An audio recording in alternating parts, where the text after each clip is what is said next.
Now, I would like to provide some information on the NetFPGA card that hosts the user-defined applications. The NetFPGA card contains a piece of programmable hardware, i.e. FPGA, integrated with a variety of hardware resources, such as memory, file chips, host interface, and connectors. In this section, we will give a brief overview of the hardware components on the NetFPGA card. Let's take a look at the 1G card first, followed by the new 10G version. The FPGA used on the NetFPGA 1G is Xilinx Virtex 2 Pro 50. This FPGA chip contains more than 53,000 logic cells, along with hardware resources such as block memories, DCM, and PLL. V2 Pro also has two PowerPC embedded processor cores, allowing programs written in high-level languages such as C or C++ to run directly on the FPGA. There are 4 RJ45 Gigabit Ethernet ports on the left-hand side of the PCB.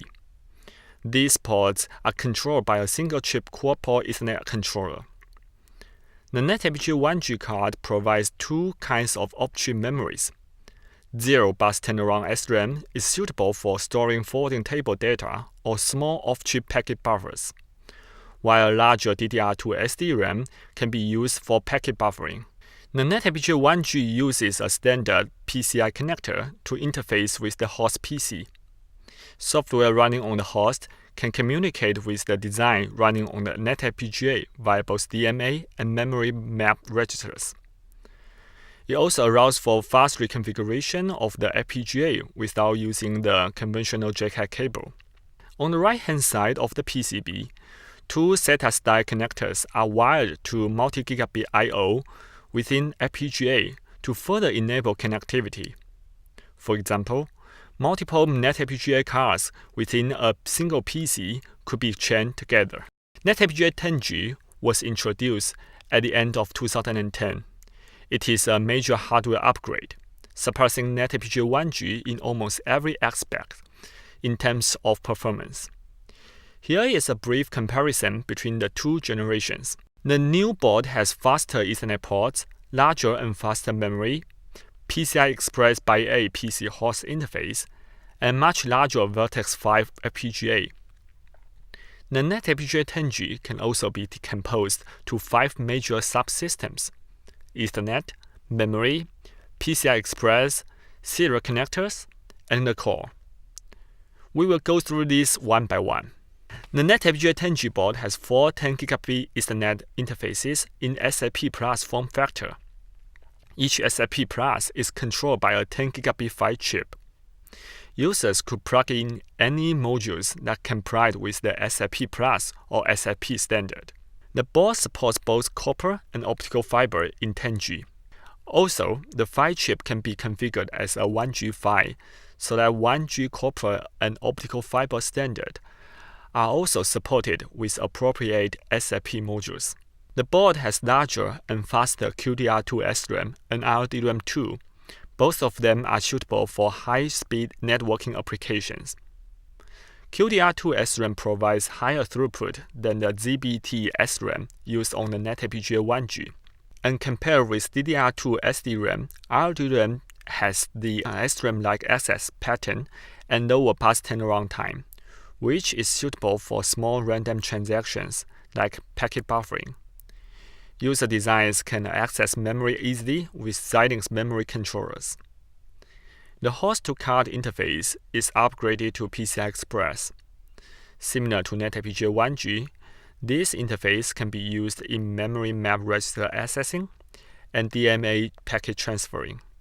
We also upgraded the SATA-like serial connectors to higher performance Semtech connectors.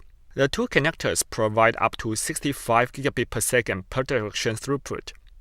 They can be used to connect third-party daughter cards or other 10G boards. This large chip, Xilinx Virtex 5 TX240T, is the heart of NetFPGA 10G.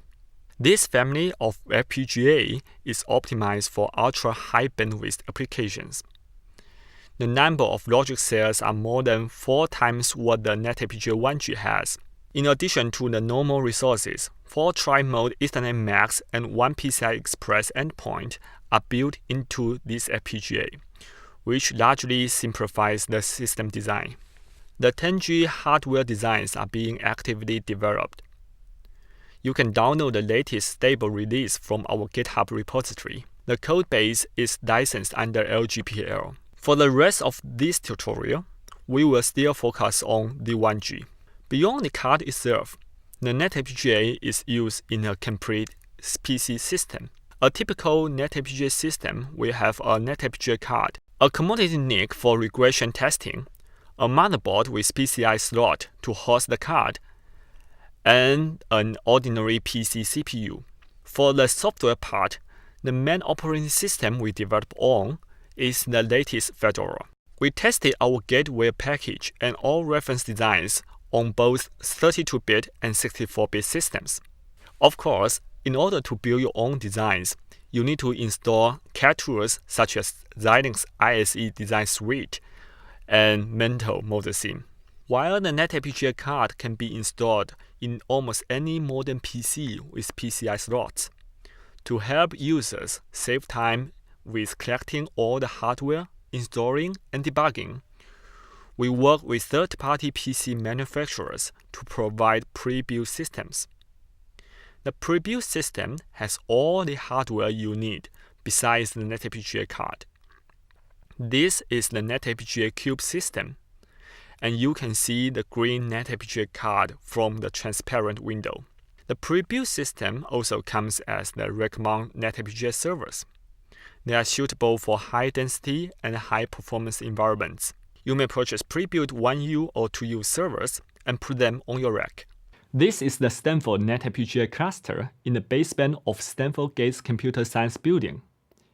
Each rack hosts 20 1U servers with NetFPGAs, along with power supply, KVM console, and switches, providing up to 160 gigabit per second Fluor 9 rate processing bandwidth in total. I hope you enjoyed this quick tour of NetFPGA hardware.